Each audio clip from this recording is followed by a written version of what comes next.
Good morning. It's 4:16 ng February 2, 2025 AM or 16 AM.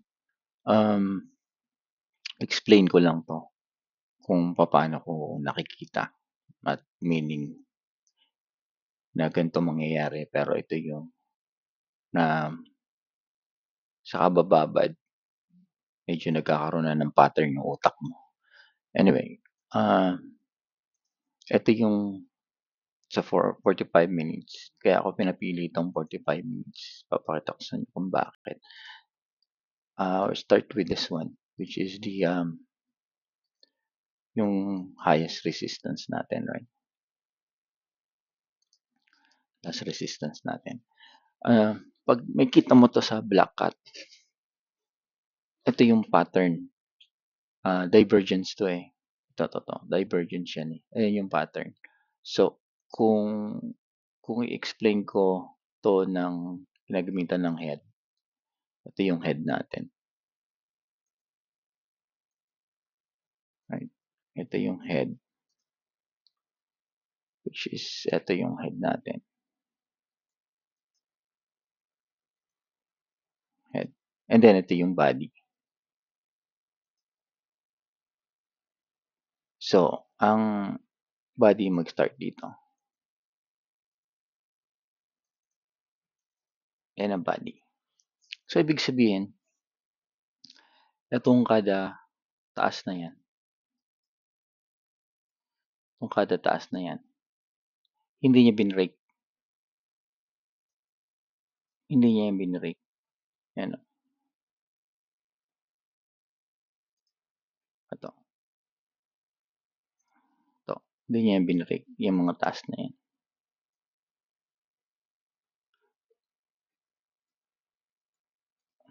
Ito. Diba? Hindi ibig sabihin guide to.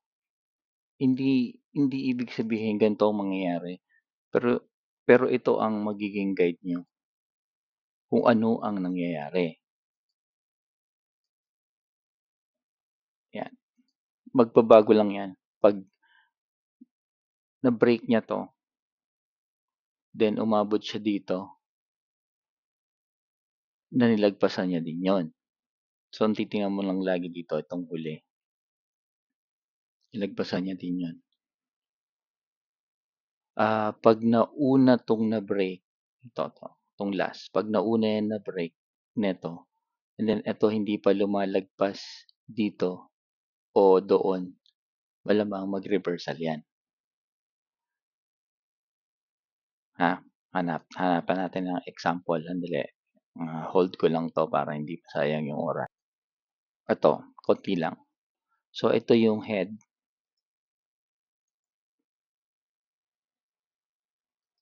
Ito yung head. Right? Diyan. And then, ito yung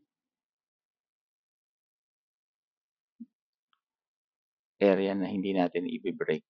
Area na hindi na break. So, saan nag-start yan? Sabihin natin, dito nag-start siya. Dito.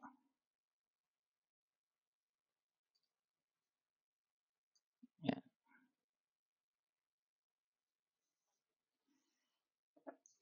Na-break lang siya pagdating dito.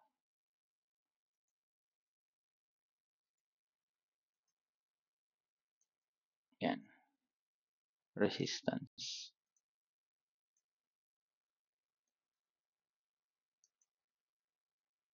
Resistance. So, pagdating dito, na-break na.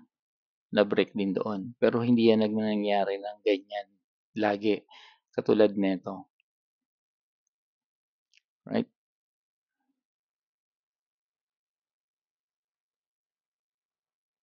Yan. Tama to.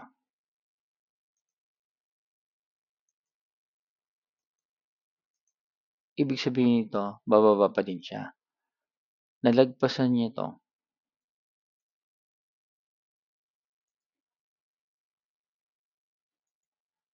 pero hindi niya nalagpasan yun. So, bumaba pa yan. Yan. Kahit na lumagpas yan dyan, pero hindi niya nilagpasan eto, bababa pa rin yan. Eto naman, nilagpasan niya na yan, pero nilagpasan niya din yun. So, pag nung bumalik siya, dito na lang. Kung saan na-break,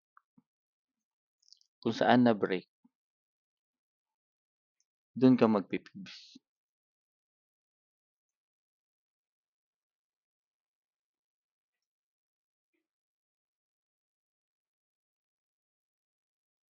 Dun ang balik niya. Down pa rin yan kung binrake niya uli ito. So, dito ang balik niya. Di ba? Ganun din yan dito.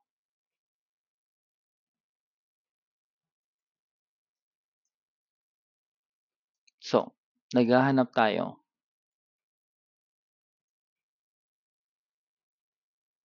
ng magbe-break dito.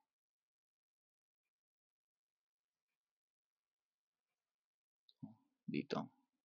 Be-break dito. Sa last one natin.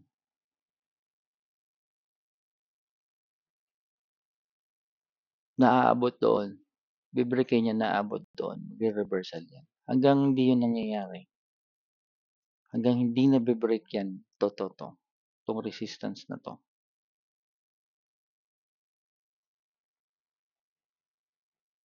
Downtrend tayo.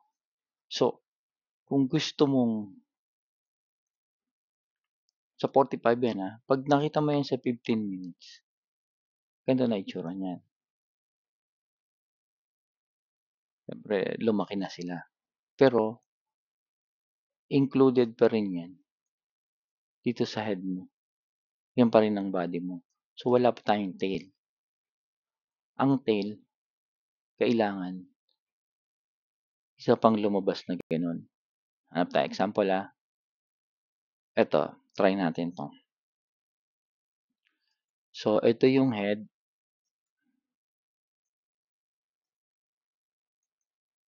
Ito yung head. Ito yung tail.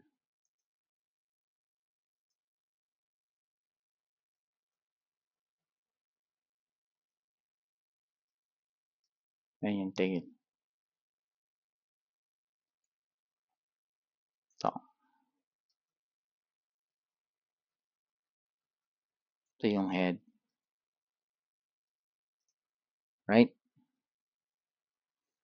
Ngayon, ano nangyari bago siya nag-reversal? Una, pwede mo siyang i-project. Neto.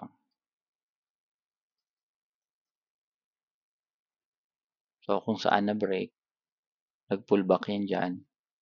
Na-break doon, nag-pull back. Itong entry mo. Itong entry mo.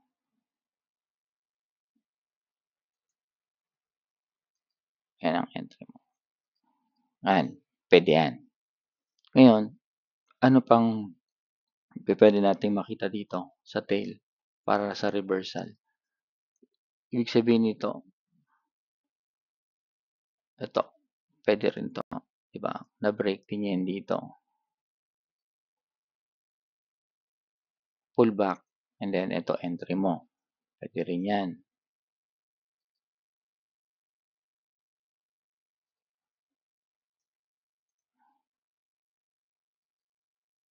Okay? And then,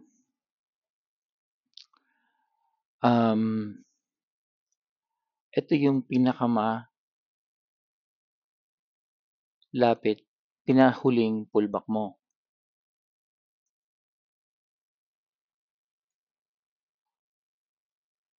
Ito ang pinakahuling pullback mo. Ito. Yan. Na-break.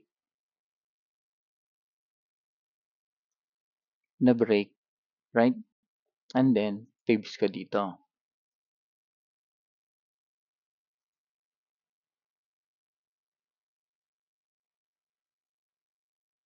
Eto ang entry mo.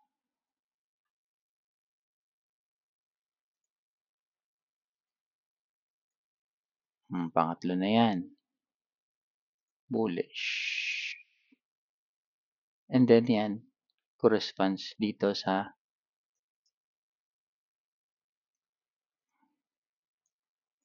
fibs mo. Fibs. Oversold mo. Okay?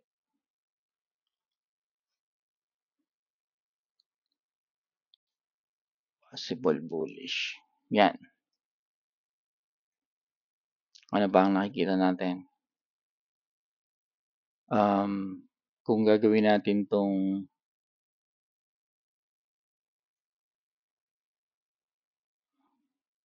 teka, tingin nga sa 2 hours. Ayan, 2 hours. Shortcut. Ayan o. Ito. Which is ito 'yan. Na-break niya, pero hindi niya na-break dito sa taas. 'Yan. Pero na-break niya rito. Ibig sabihin, ito na yung pinakamataas mo. Ayun ang pinakamataas nito. 'Yan. Ibig sabihin nito, bababa pa siya. 2 hours 'yan. Dito, itong part na 'to, na-break niya. Umabot siya ng oversold. Yun na yun. 'Yan, na-break niya. Ito yung last. 'Yan yung last. Na-break niya 'yan. Na-break niya rin dito, umabot pa ng oversold. Yung pullback, ito, pwede mo ring entry yan. Diyan. Itong pullback na to, pwede ring entry yan. Entry. Ito. Hindi nga lang as mas una kasi dito binalikan ka na. Pero dahil ito na-break, tumaas, na-break, pwede mo ring sukatin yan. Fibs ka lang doon. 618. Ayan o. Dito. 0.0 negative. Ito. Negative 0.618. Yan yung area niya. Okay? Or, try mo to. Yung buong to. Yan. 0.25. Okay? Mga option yan ha. Kung paano kayo mag-entry. Yan yung mga nakikita kong entry. So, balik tayo sa 45.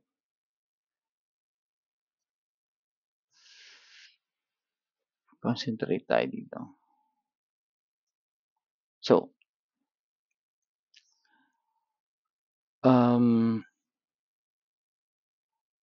pinakamaganda is ito, parallel monitor.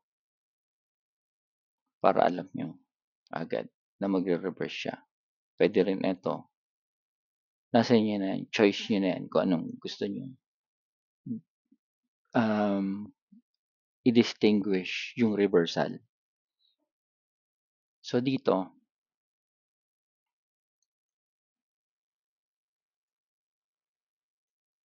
ito atin, pwede nating hintayin na ma-break siya nito. So, habang ginagawa niya yan, kailangan nating mag-entry ng short sa pinakamalapit sa stop loss. So, kung pupunta tayo ng 5 minutes,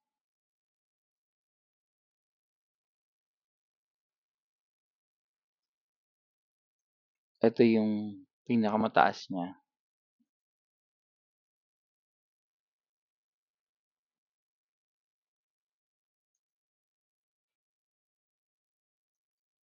Ito yung sa ngayon pinakamababa. So, ito yung entry natin somewhere around here. Somewhere around here. Nagko-corresponds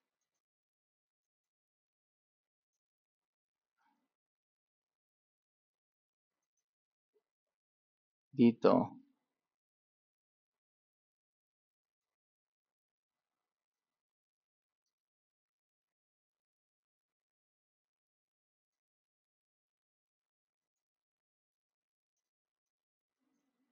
Right? Na nagko-correspond din dito.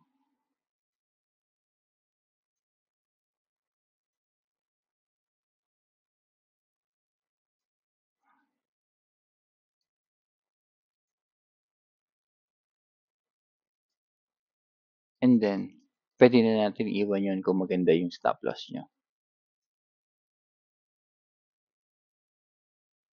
So, ito.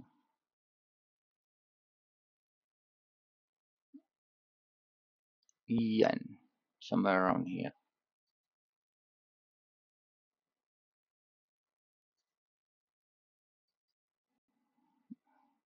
So, find your high.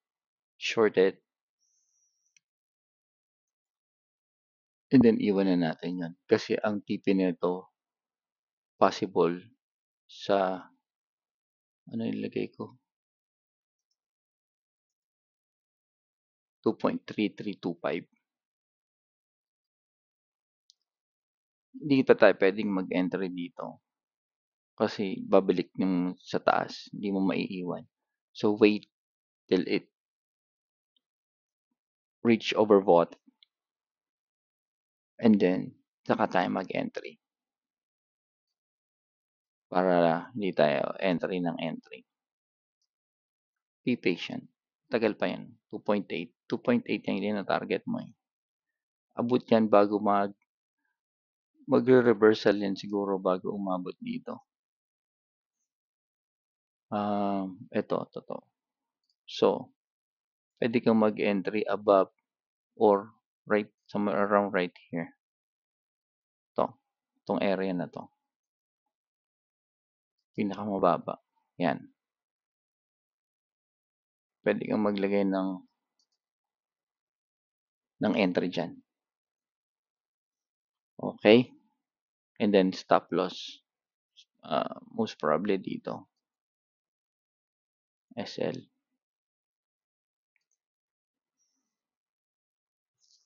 Yan. Stop loss. And then pwede mo na iwan yan. Ito entry.